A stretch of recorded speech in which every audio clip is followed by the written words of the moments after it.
Hey, joyeux Marstérix à tous! Et pour commencer ce Marstérix en beauté, je vous propose absolument pas une critique de Astérix et l'Empire du Milieu, parce que je l'ai pas vu. J'aurais pu en faire une critique, mais en fait je voulais clairement pas dépenser mon argent dans cette merde, et je voulais pas non plus vraiment participer au phénomène de la hype qu'il y a autour de ce film. Oui, parce qu'en général, quand tout le monde dit qu'un truc est mauvais, les gens se précipitent dans les salles ou sur les sites de streaming, etc. pour constater d'eux-mêmes l'ampleur des dégâts. C'est un peu ce qui se passe en ce moment avec la série Velma, qui est réputée pour être peut-être l'une des pires séries d'animation pour adultes, et pourtant c'est la plus regardée du moment.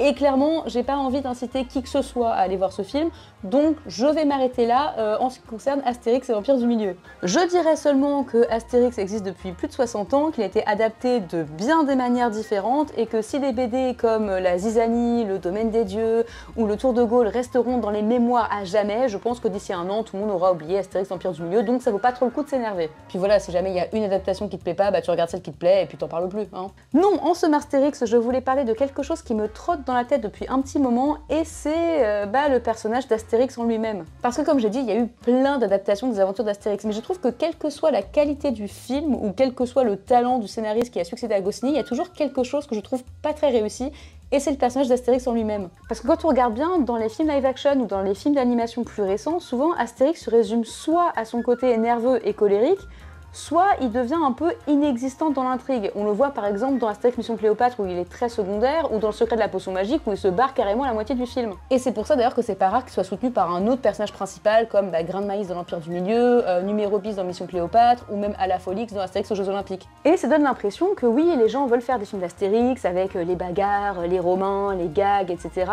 mais sans Astérix finalement. Et je me suis demandé, est-ce que Astérix est dur à écrire? C'est vrai que quand on regarde le personnage d'Astérix, on se dit que c'est pas du tout un héros classique. Goscinny l'avait d'ailleurs pensé pour être à l'inverse des super-héros américains. Alors ça n'empêche pas d'avoir des valeurs héroïques comme le courage, le besoin d'aider les autres, etc. mais à part ça, c'est qui en fait Astérix? Si je vous pose la question là maintenant de qui est Astérix, il y a moyen que vous me sortiez les mots malin, colérique pour le définir.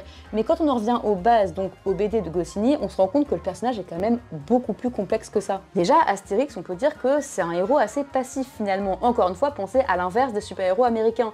Astérix, c'est pas lui qui va forcément chercher l'aventure, c'est plutôt quelqu'un qui va lui confier une mission ou un problème à régler. C'est pas lui qui provoque la situation lui est imposée entre guillemets. Et d'un autre côté, en général, dans un film, quand tu as un héros plus passif, c'est souvent le cliché de l'élu de la prophétie qui va prendre confiance en lui, qui va se développer, etc. comme Harry Potter ou le Hobbit. Sauf que là, Astérix, il a déjà confiance en lui, il a déjà une réputation, il est déjà craint par ses ennemis. Et c'est là, à mon avis, que ça coince dans les films grand public qui doivent répondre malheureusement à un scénario un petit peu classique. C'est que tu peux pas faire de ton héros un cliché, tu peux pas faire d'Astérix le héros, leader, moteur de l'intrigue, mais il peut pas non plus être au cœur d'un voyage initiatique. Et c'est pour ça, je pense que très souvent, dans les films live action, il a un sidekick qui prend un peu la part de personnage principal, parce que finalement, c'est lui qui va subir le côté voyage initiatique, découverte de lui-même, etc. Et ça veut donc dire que si tu veux que Astérix soit au cœur de ton film et qu'il soit vraiment le héros principal du film, eh ben faut trouver un autre moyen de raconter l'histoire. Tu es obligé d'essayer de trouver un scénario un petit peu plus atypique. Et clairement, le cinéma n'a pas comme intérêt de prendre cette direction, parce que le but c'est de faire venir le plus de personnes en salle, donc plus ton scénario sera un peu atypique et moins les gens vont accrocher. Autre chose à mon avis qui ne joue pas forcément à la faveur d'Astérix, en tout cas pour un film grand public, c'est son caractère, parce que le problème c'est que Astérix est un personnage un petit peu difficile à rendre sympathique finalement. En fait, si tu veux le rendre sympa, Astérix t'es obligé de vraiment l'analyser en profondeur pour correctement comprendre son personnage et bien l'écrire. Parce que si tu décides de l'écrire ou de l'interpréter en superficie parce que pas le temps, parce qu'on s'en fout, c'est qu'un film pour enfants, forcément tu vas le réduire à son côté Monsieur je sais tout et colérique, et ça va donner quelque chose d'insupportable comme dans Astérix contre César.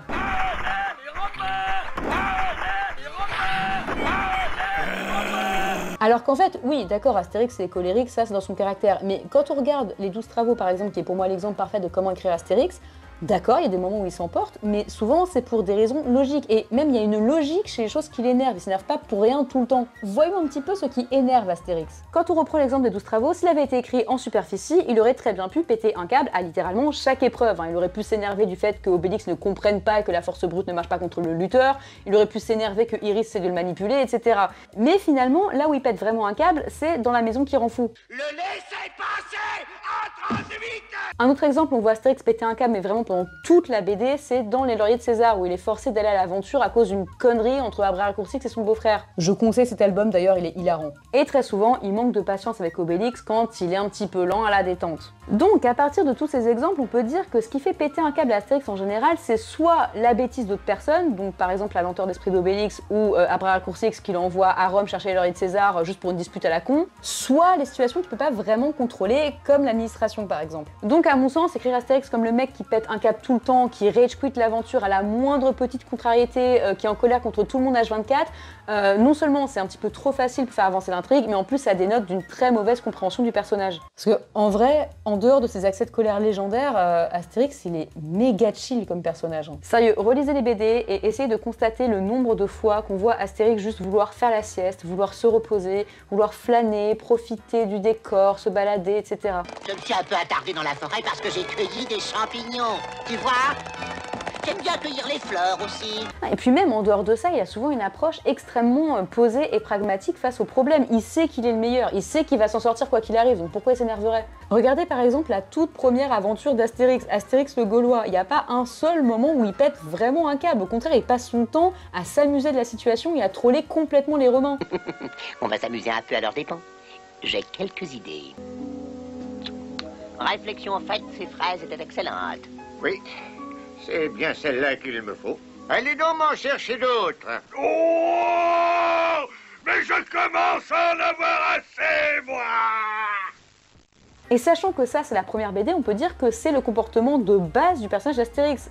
Être un troll. Astérix, il se joue de tout le monde, il se promène juste comme ça, tranquillement, d'aventure en aventure, en manipulant ses adversaires et en tirant sur leur corde sensible. Il est ultra doué sur le plan social et il comprend parfaitement les autres, de sorte à appuyer là où il faut pour arriver pépère à son but. Et c'est exactement ce qu'il fait pendant l'intégralité des 12 travaux. Il troll. Il a vite capté, par exemple, que le coureur, là, il avait un ego et un esprit de compétition qui allait le mener à sa perte, donc il le troll. Il a compris aussi que le lutteur, c'était un mec gentil qui partagerait avec plaisir sa technique secrète, donc il le troll. Et pareil, il troll Iris parce qu'il a capté qu'il se prenait beaucoup trop au sérieux avec son hypnose et qu'il n'allait pas supporter d'être un petit peu déstabilisé. Et le fait est qu'avec tout ça, on se retrouve avec un héros principal, donc passif mais compétent, qui a confiance en lui, intelligent, qui ne cherche pas les problèmes, un peu râleur et surtout qui adore troller.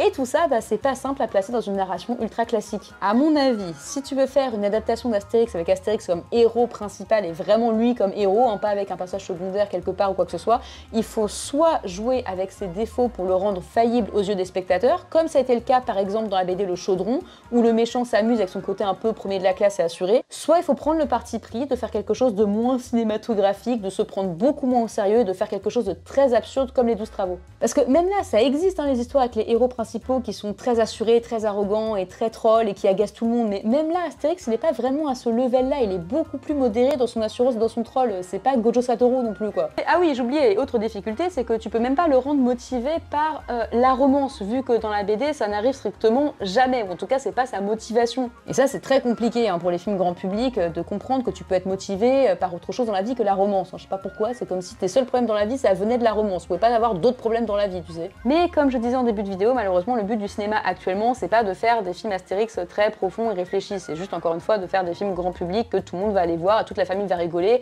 et que tu vas oublier 2 heures après. Donc clairement, c'est pas demain la veille qu'on verra un personnage d'Astérix bien écrit dans une adaptation. Bref, je sais pas ce que vous en pensez, mais j'espère quand même qu'un jour on aura une adaptation où Astérix sera vraiment sur le devant de la scène, alors peut-être pas dans les films live action, mais peut-être plus avec les BD ou même la série animée que va faire Alain Chabat, parce que franchement, je crois qu'Astérix c'est mon personnage préféré avec Assurance Tourix.